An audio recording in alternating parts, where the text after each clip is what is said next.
I always find it amazing when I see clips from a period of time, and I see faces that are familiar and fresh, and then I see some faces that maybe some who are no longer with us in different ways and stuff. I don't know what it does within you. It evokes different responses in me. Does it do the same for you?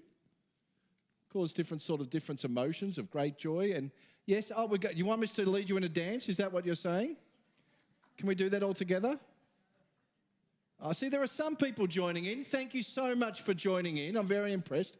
Cam actually did say that the kids could go out after the video. So kids, it would be fantastic if you head downstairs now. That's what all the dancing was about. They're well and truly familiar that some of us may forget to send kids out the back. Do you do that ever? Forget things? I find that increasingly happens. Anyway, well, for those of you who don't know me, my name's Andrew, and I'm part of the team here, and it's great to have you join us today on 39 years of celebrating God's goodness. And as we kick off today, over the last 6 weeks, we've been working through this Practising the Way series, and so Cam did a really helpful kind of recap for last week about Scripture, and so it'd be great if you grab those soap materials if you've never used those before. That's wonderful to use that. And we're going to keep persisting today. We've got about 3 more weeks to go through this series. It's actually, I find, really quite engaging on very practical levels. But what I want you to do today, I'm going to ask him to put the next slide up on the board, because this slide up is going to have 5 different statements that people use in Australian society to describe the church, right? There's 5 different statements. There's a mix. Some of them are positive. Some of them are negative. Some of them are a bit indifferent. Declining trust and influence, because many people in our society see the church as kind of less relevant to normal life. We know that by our Australian census that less people would call themselves Christians today. Some people would say that the church is culturally irrelevant. They perceive the church as kind of out of step with modern secular values, and they see that the church sometimes is resistant to change in these ways. Some people see the church as compassionate and helpful. The churches that are engaged in serving the poor and caring for people on the margins are seen that way, and often organisations that are involved that way have a certain amount of love and respect. Some people see the church as hypocritical and judgmental. People don't always practice what they preach. You know the statement. It's not rocket science. And the last one, which is a really interesting one that is actually a growing category in our recent times, is people who are spiritually curious but institutionally cynical. So they're interested in who Jesus is, but maybe they're not so keen on the institution of the church. So what I'm going to ask you to do is this. I'm going to ask you to kind of turn around into a group of 2 or 3. Ideally, when you do this, because I know that we do this on kind of a regular basis, you would do it with people who you don't know so well. So if you're here with a spouse, or maybe turn to someone else, right, who's not in that category. And what I want you to do is I want you to try and rank them in your mind, 1 to 5. So which you think is the highest category, which people think is the most, and which one is the lowest. Is that clear? Clear as mud? So I want you to spin around into a group of 2 or 3. You can do this and just try to rank them in your head. Say, I think that's the one that people would say the most if there was a survey conducted. And this one is the one they would say the least, all right? So spin around into groups. See if you can rank them.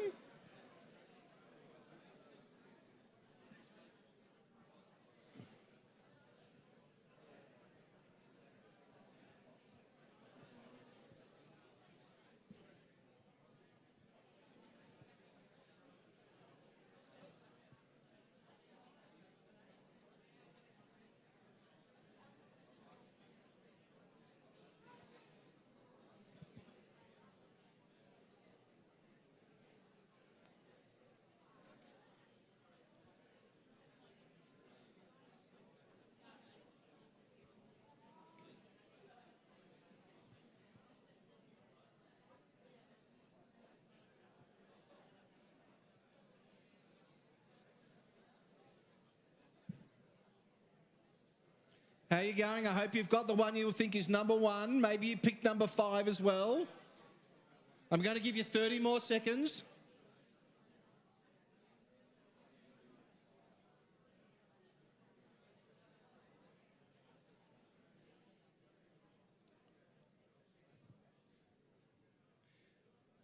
Fantastic. I'm going to ask you now, at this time, if you actually are brave enough, feel free to call out, okay?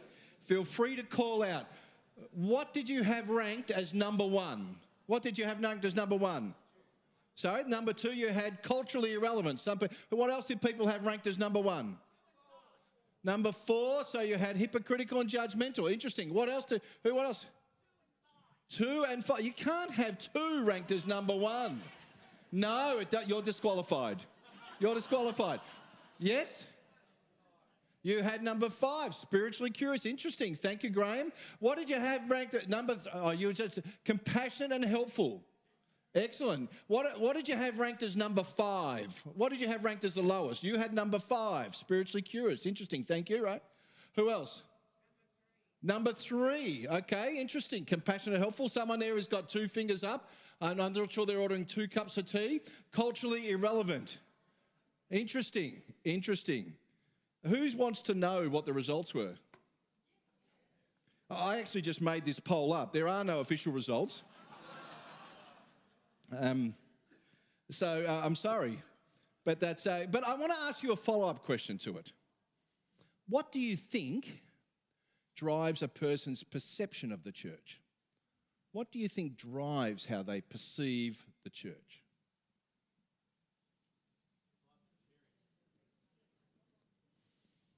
I can hear some muttering. I think the muttering is great. You can mutter to the person beside you. I hope that they're not a nutter, because you can have a mutter with a nutter.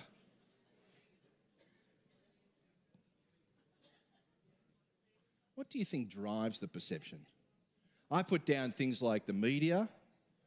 Someone here said life experience, personal experience. That's obviously really significant, isn't it?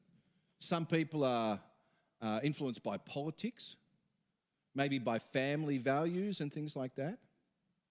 It's always interesting, isn't it, the difference between perception and real experienced truth, isn't it? The follow-up question to me in this one is this one. What do you think changes a person's perception of the church? What do you think changes?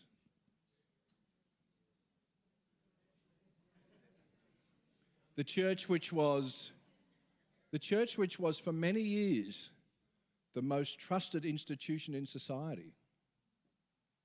I often smile that 50 years ago, the most trusted institutions in society were things like the church, political parties, bankers, all of them. Massive change, isn't it? In almost less than a lifetime. What do you think changes their perception? Today, as we continue our journey through this Practising the Way series, we're going to focus on what it means for people who are followers of Jesus to be called to a life of service. To be called to a life of service. The letter James in the New Testament is often described as the most practical book in the Bible. It can often be summed up by one memorable phrase. If I asked a survey of 100 people, what's the phrase that sums up the book of James in a real survey, I think this would come up. Faith without works is dead. Faith without works is dead. This letter is written by, it's understood to be written by the Apostle James, who is actually the brother of Jesus. That's always a really interesting thing, I find. It would be kind of unusual to be the brother of Jesus growing up in that family. And James is actually recorded in most of his life as being kind of like either cynical or a bit indifferent towards Jesus. But he has a radical transformation in his life after the resurrection of Jesus. Really interesting, just the truth of that statement.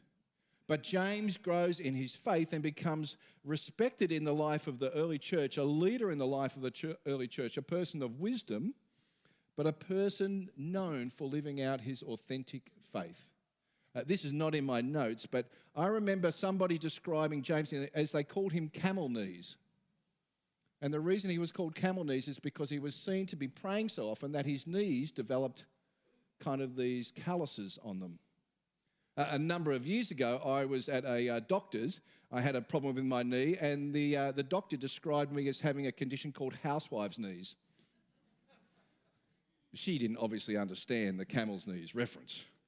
This is what James writes. He says, if you claim to be religious, but don't control your tongue, you're fooling yourself. He says your religion is worthless. And then he says these words. He says, pure and genuine religion in the sight of God the Father means caring for the orphans and the widows in their distress and refusing to let the world corrupt you. Pure religion, not corrupt, not false, pure religion is when it cares for the poor. Why does he describe it in that way? Why? Why does this matter that he describes it that way?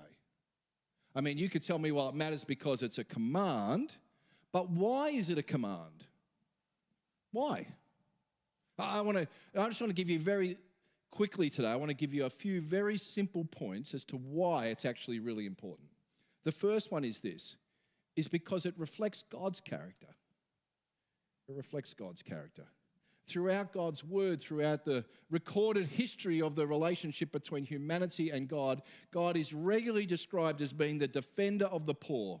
When the Bible uses the phrase the widow and the orphan, they are both explicit groups of people, but they are also a statement for this category of people.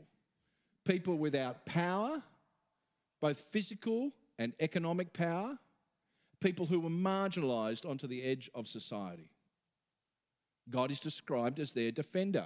In Deuteronomy chapter 10, it says these words. It says, the Lord your God is the God of gods and Lord of lords. He is the great God, the mighty and awesome God, who shows no partiality and cannot be bribed.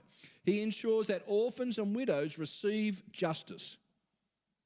He shows love to the foreigners living among you and gives them food and clothing. So you too must show love. For you yourselves were once foreigners in the land of Egypt. Who were the foreigners? Well, the foreigners were the people on the edge of society. They were people from other nations who lived in the physical land of Israel. They were either refugees who had fled from oppression, fled from disaster in their own homeland, or they were people who had emigrated to that area.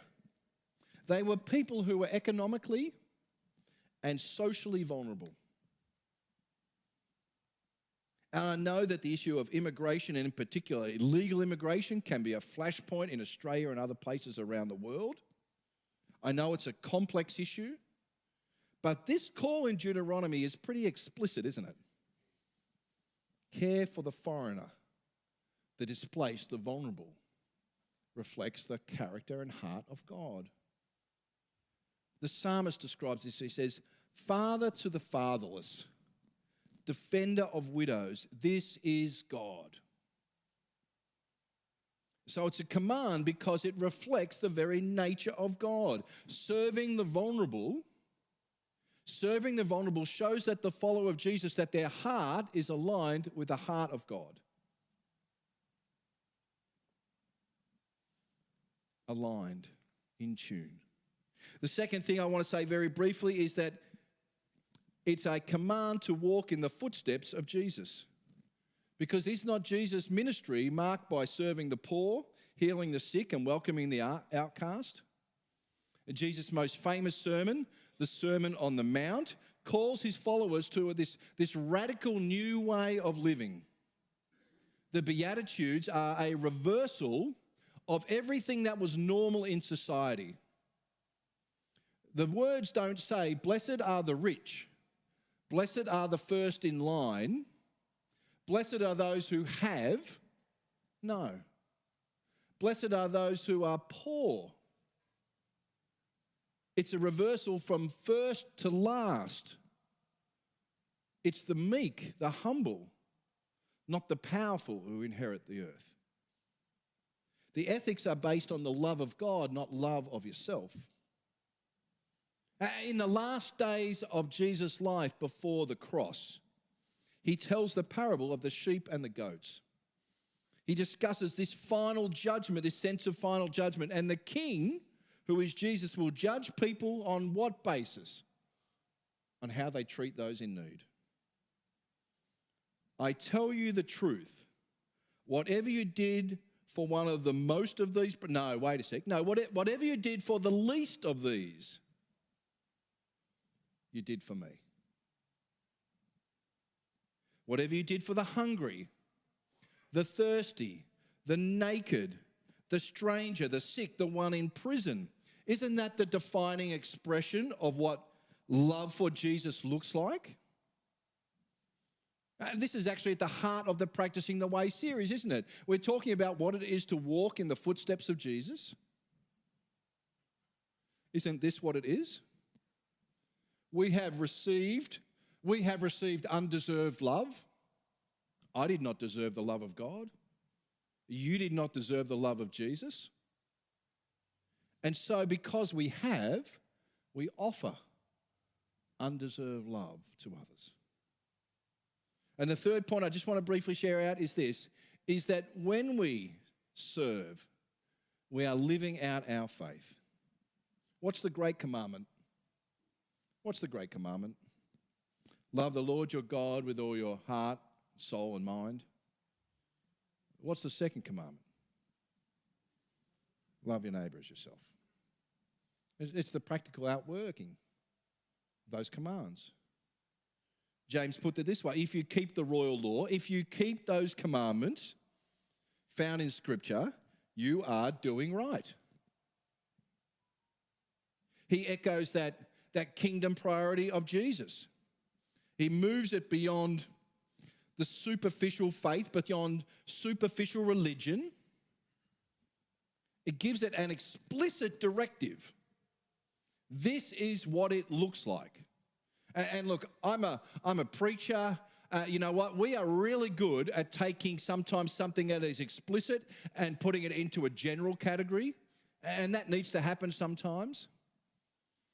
But actually here sometimes I think that we miss the point when we generalize it beyond the explicit. I find myself doing that. Maybe you find yourself doing that sometimes. Helping those who cannot repay you, like a widow or an orphan, that's the demonstration of selfless love. When you cannot receive back, that's selfless love. That's a life that's transformed by God's love and mercy. It's genuine lived out faith. This is what followers of Jesus are called to. We're people called to a life of service because it does reflect the very character of God. It walks in the footsteps of Jesus. It lives out our faith. John Mark Comer, the guy who has written the material that we've been using for time, parts of Practising the Way, puts it this way. He says, we become a community of justice, mercy, and reconciliation in a culture of injustice and division through the practice of service. We don't become a community of those things just by thinking about it. That's a good idea. Let's applaud someone else. And we don't even become a community of it by giving financially. We become a community by practice, a place of justice and mercy. The things that we aspire to, the values we want to express, only when we practice them. So I want to ask you this question. What does that look like here at Croydon Hills Baptist Church? What does that look like here in this church? Over the years that I've been here, I've used a phrase again and again that it's a part of my heart that I wanted to express here. Here's the phrase. I want us to be known for what we stand for, not what we stand against. Right? What we stand for, not what we stand against. What are we known for? Are we a church that practices service and compassion for those who are poor on the margins? What are we known for? So rather than me continue and speaking, I'm actually going to invite a number of people to come up here They know who they are. I'm looking for where the different microphones are. Cam's got some. Leah's got one here. Who else is coming up? I know Sue-Ann is coming up. I think Ian is coming up. Gidda is coming up as well. And I'm going to hand over to these guys. Good morning, church. It's good to be with you this morning. Sue-Ann, why don't you come up? I'm going to chat a little bit this morning to Sue-Ann about Kids Hope. Who of you here know what Kids Hope is? We have spoken about it a bit before. Yeah, so Kids Hope is a program that runs in schools, and it's a one-to-one mentoring program. And we've been involved in Warrenwood Primary School for a long time. I don't know the date. Is Di here? How long have we been at Warren? 20 years. Wow, isn't that amazing? So Kids Hope is it's not just for any kids. This is just for looking at kids that are really in need. Maybe there's difficult situations going on at home. They're vulnerable, and Kids Hope connects them to people. And Sue Hope is one of the people that is... Sue, did I just call you Sue Hope? That's not your name. Sue-Ann, I know that. I don't know. I was thinking about Sharing Hope and Kids Hope, and I combined them. Sorry. Yeah. Okay, so we'll start that again. Sue-Ann is one of the mentors there, and I'm just going to ask you a couple of questions. Have you got them? I'll give you this one. So, can you tell me, what does a typical session look like for you? Well, I arrive with a bag of different goodies, crafts, paper, pens, maybe a game. My little girl, she's 8 and in grade 2. She loves to draw, so we often do drawing crafts. She loves to bake. We try to do that probably once a month. She either takes the goodies home or comes back to the classroom and shares them out, and she loves that. I recently learned that she came first in cross country, so I said, why don't we start our session out on the running track? And so we did a few laps. Mine was a jog, she was a runner. So she left me in the dirt. But no, different things. Sometimes the teacher has an activity that she wants my girl to continue on with, so we might do that. Sometimes she grabs a reader. So yeah, it's really varied. Yeah, very, very. So there you go, get fit at the same time as fantastic. Can you share a moment that really stood out to you? Maybe something that was really encouraging or unexpected, maybe? Yeah, look, a couple of things come to mind.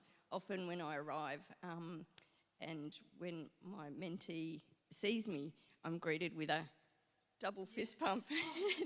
So you can see she's excited. This year I've started coming on the last session on a Friday, which is 2:30 to 3:30. And I found out that that's their free time in class.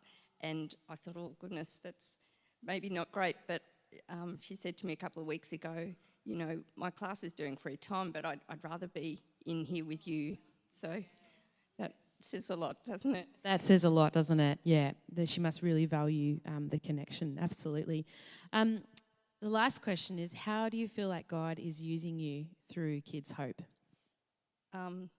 Yeah, God's doing everything, because when this opportunity came up, I thought, no, it's not wouldn't be my comfort zone to do something like that.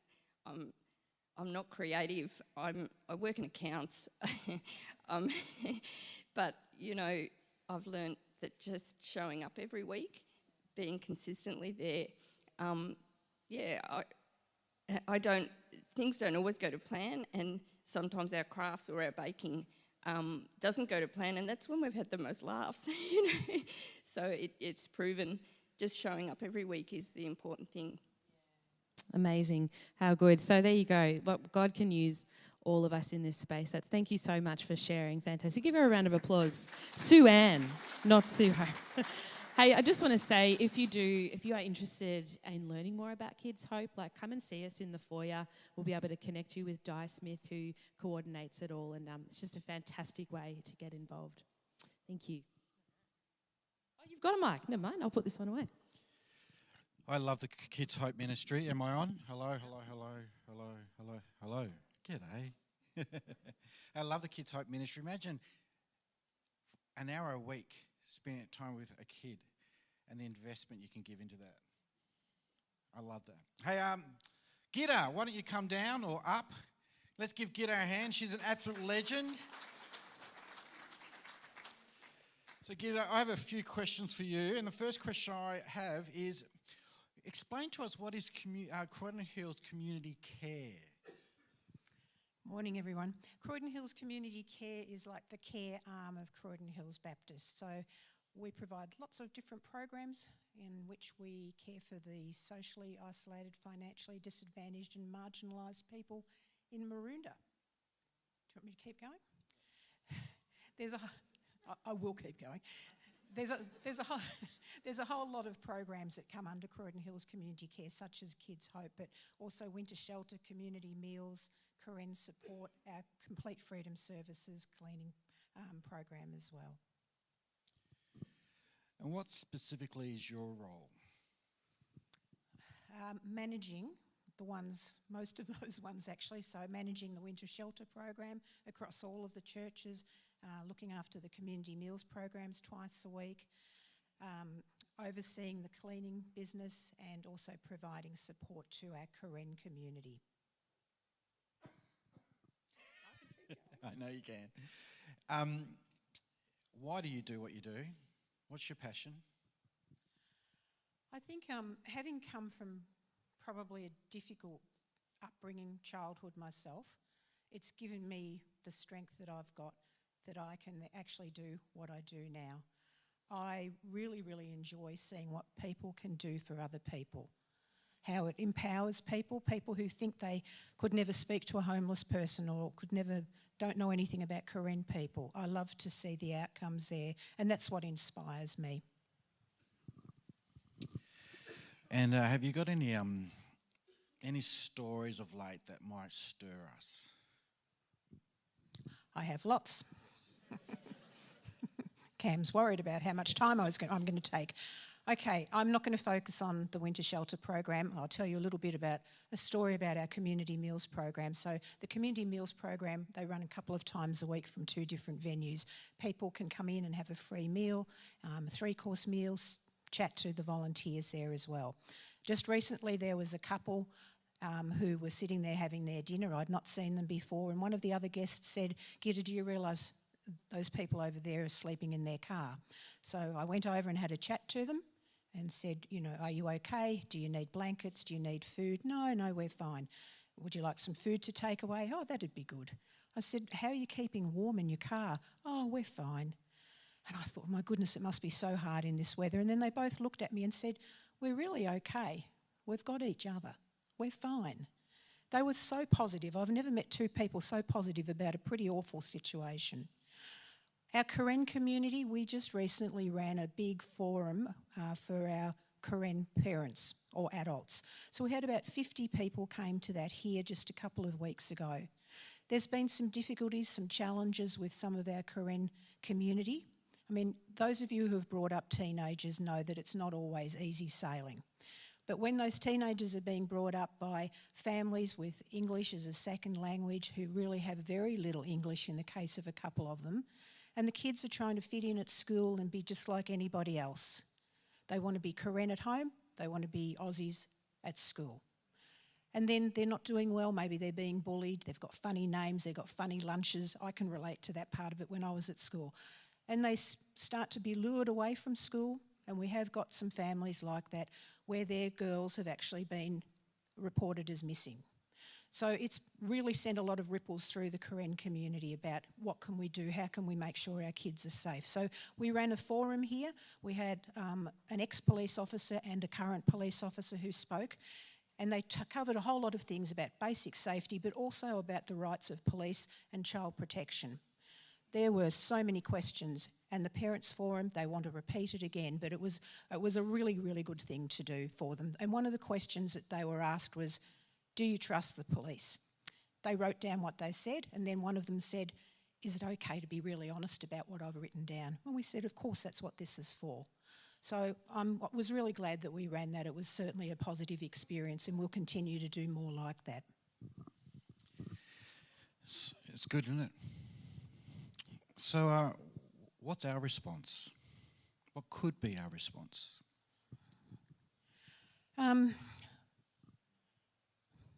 Ask me what's happening. take interest. Talk to a Karen person when you see them. They're really shy. Some of them still haven't got a lot of language. Put the word out there about homelessness, volunteer, and of course, financial donations are always very welcome, especially at this time of the year. But I really enjoy people coming up and saying how's things going and what's happening in whichever program. So please come forward. Very good, Gita. Let's give her a hand. Thank you. Just want to encourage that if that touches your heart in any way, hunt Gita down. Hunt her down in the foyer, have a chat to her, ask her questions, put up your hand and say, how can I be involved? Speak to me, Gita. And she'd love to talk to you because it is her driving passion and heartbeat. Hey, Ian, why don't you come down? Let's give Ian a hand. Ian is our volunteer, gardener? I don't know what you call you, but you do heaps of stuff around here. Now, Ian, you are involved in winter shelter this year. Have you done it before? Yeah, last year I was first year. Last year. Last year? What would you like to know?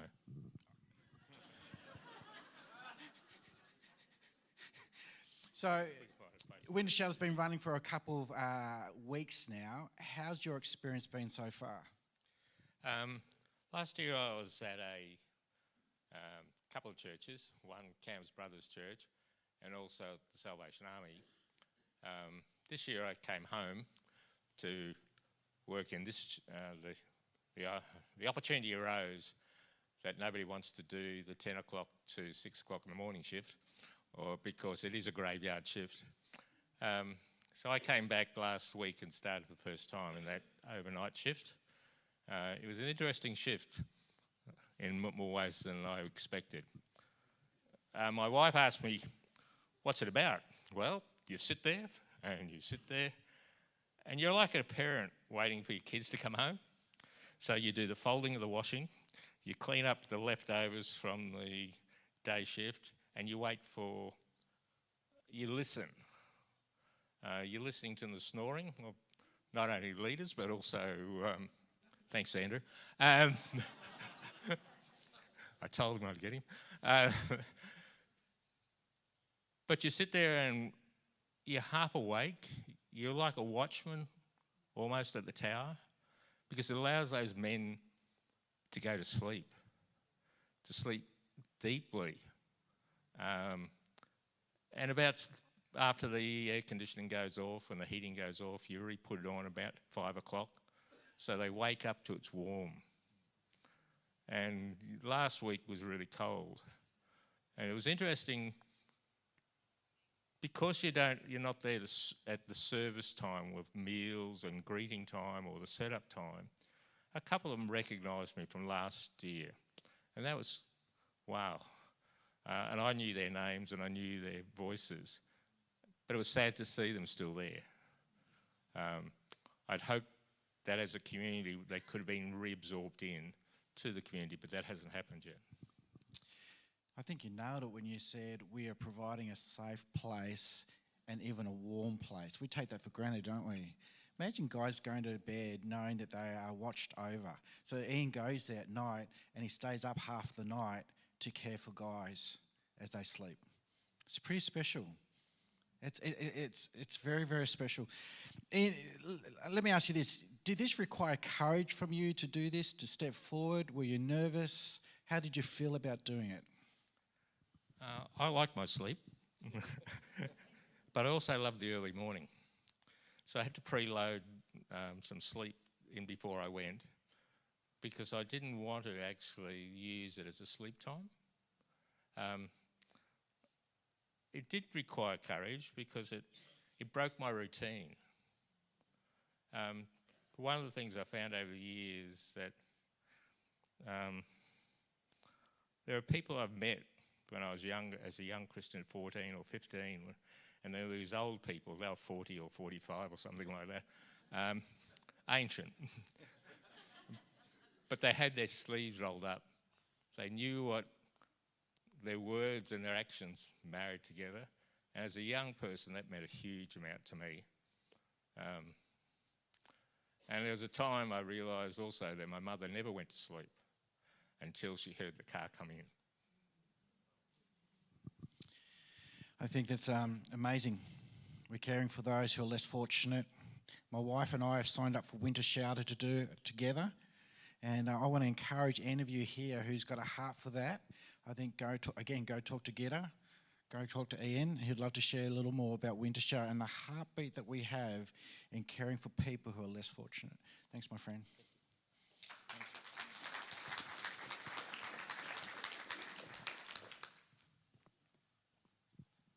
It's so much better to hear from other people rather than myself, isn't it?